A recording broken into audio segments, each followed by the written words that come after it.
Back in the late 90s, I used to have a serious drug problem.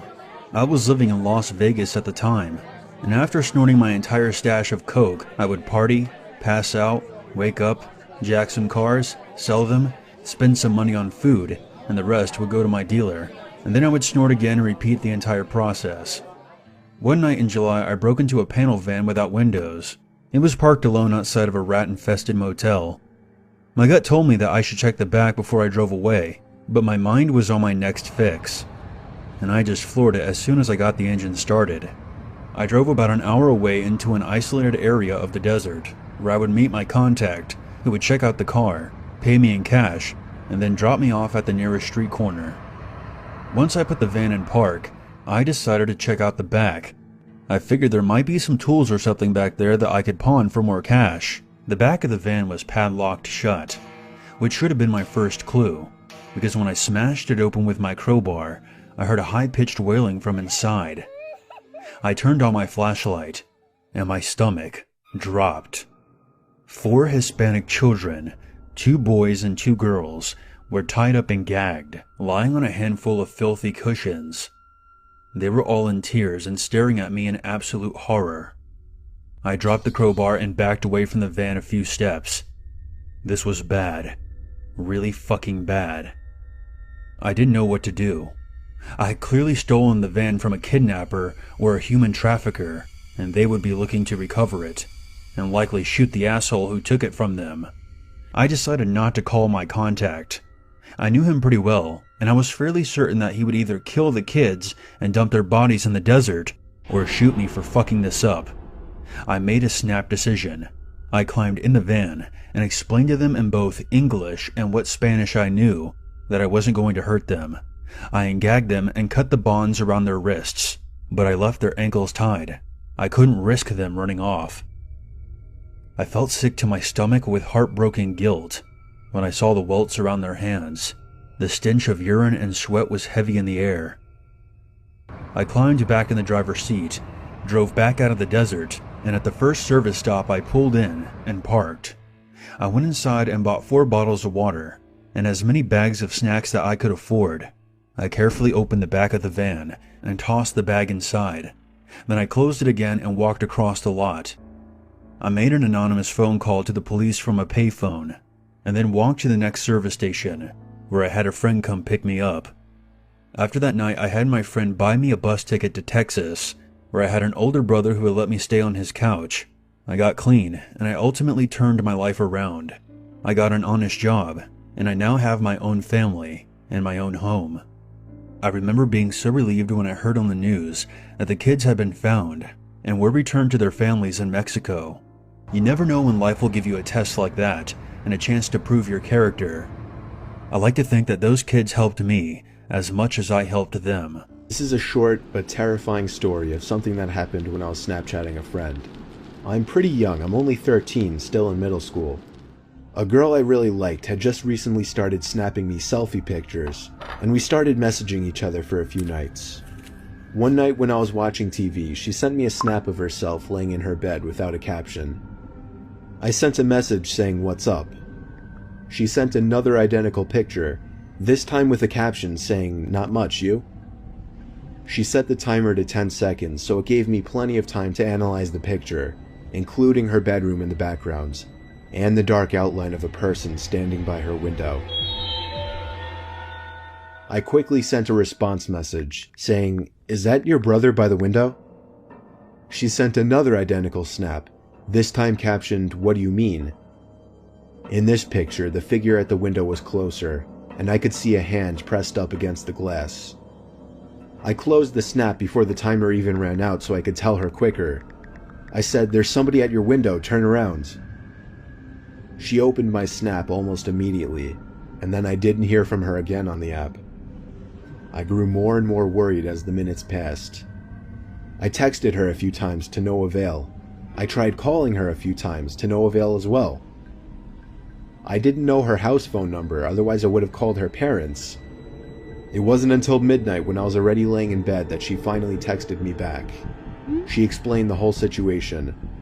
As soon as she looked at her window and saw the person standing there, she screamed, and that caused the person, who turned out to be a 20-something-year-old man, to open the window and jump into the room. From there, she ran to her parents' room and woke her dad, who went to her room to find nothing but an open window. It wasn't exactly a personal story of mine, but it freaks me out nonetheless, knowing that the only thing that saved my friend from whatever could have happened was the fact that I was able to see the window through her selfies, unbeknownst to the creeper at her window. It was New Year's Day in 1995. I was in the middle of my junior year at my college, and a bunch of my friends had come down to visit me and my roommate for the festivities. We were all pretty hungover from drinking the night before, and we went out for the usual post-greasy breakfast hangover stroll around the neighborhood. Two of these friends were twin brothers. One of them we hung out with all the time. The other we just met for the first time. He was pretty normal the night before, joining in on the fun, but on this day, we were all hanging out around the local basketball court, shooting hoops with an old basketball we found in the grass. And this twin brother kept following me around all over the place with the creepiest grin I've ever seen in my life, staring right into the nether regions of my soul the whole time. So I'd back away and then I'd join the group again, and he kept following me around. When we were walking back to the apartment, it was just me and him walking down the sidewalk behind the group, and he moved in front of me. He stared at me with that creepy look again and fell down to his knees as if he was to worship me or something. I didn't know what to do or say, so I said, "Hey buddy, you alright? We're heading back now, right?" And so on. He wouldn't say anything. He'd just be there on his knees, looking up at me with this clenched face and squinted eyes as if we were looking directly into the sun or something. Later that day, my roommate said he was tripping, so I thought nothing of it and moved on with my life. A few weeks later, we got a phone call from the twin brother that we usually hung out with. And it turned out that his other twin brother went over to his aunt's house with a knife and stabbed her 14 times. She didn't die, but still pretty bad. He had even called the police before going, because he knew he was going to do it, but he couldn't stop himself from doing it, because the voices and so on. The court case was covered in the media, as this was a small community where this sort of thing doesn't happen every day. I was reading one of the articles, and one of the testimonies was that this twin brother was severely schizophrenic and was hearing voices in his head. He believed to his very bones that his aunt was the devil, and that he had been commanded by God to go kill her. So who was this God that told him to go kill her? Well, as the newspaper article described, it was this guy in a group he hung out with on New Year's Day. It didn't take me long to realize that he was talking about me. This was over 20 years ago. I know for a fact that it was a mental illness, but just knowing that I somehow commanded him to go kill his aunt just stays with me to this day.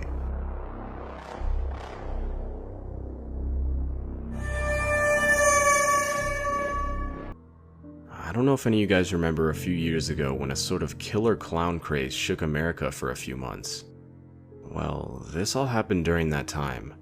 I always remembered me and my friends thought it was funny, and we'd always watch those clown caught on camera videos that were really popular at lunch. Although, our laughter turned into fear when we were made aware that a few of those clowns on Twitter threatened to come to our school at 11 a.m. that day and quote-unquote kill all of us. Luckily, the school picked up on this, and they sent out emails to the parents that they had scheduled a planned lockdown at 10:30 that day in response to the threats. I was sitting in history class when I heard the familiar sound of the lockdown alarm, followed by the teacher rushing to the windows and door, locking and closing them. Even though initially the threat freaked me out, I wasn't worried at this point. I reasoned that it was most likely just another blank threat online, and that nothing would happen.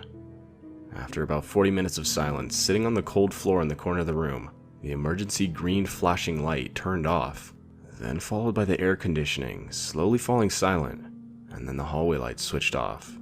The school had cut the power, but why though? At this point, me and my classmates were staring at each other. We all knew that something real was going on, as the school never cut off the power unless something serious was happening. After 10 minutes or so, we could all hear a faint banging noise from down the corridor, shortly followed by heavy and fast footsteps. Someone was running down the hallway. They started banging on the lockers and screaming. At this point, a few girls started quietly crying. Just then, the most terrifying thing ever happened. One of the men, dressed as a clown, ran up to the class door, banging and screaming. Multiple people were crying now, and one of my friends whispered to me in complete seriousness, saying we were all gonna die. I have no shame in admitting that this caused me to start crying too. I then heard the loud sound of glass shattering. The man had shattered the glass part of the door, and I could see his arm reaching through to try to unlock the door from the inside. I was frozen and in complete disbelief as to what I was witnessing. But luckily, my teacher reacted quickly, grabbing a piece of shattered glass from the ground and stabbing the man's arm before he could unlock the door. He instantly grabbed his arm back, and you could hear his screams of pain. He then quickly stepped away from the door, and his screams slowly faded down the corridor. After another 2 hours, the principal came on the loudspeaker, explaining everything. He said that just after 11, 2 men walked into the school, one holding a kitchen knife. They ran around the school, threatening to kill students and trying to break into classrooms. But once the police raided the school, only one of them was caught, and it wasn't the one who tried to break into our classroom. After the whole event, the school got over 20 buses to take the younger kids home, and the kids 9th grade and over, like me, were told to walk home in groups and call the cops if we saw anything suspicious. I had a hard week at school after that experience. I was always thinking that the men would return, this time with a gun or something, but nothing happened. This, nonetheless, will be scarred into my mind forever. Ever since the lockdown, the school has hired a few more on-campus police officers, and they've installed some auto-locking features on doors and windows. This has made me feel a little bit better in school, but this isn't just an experience you can simply forget about.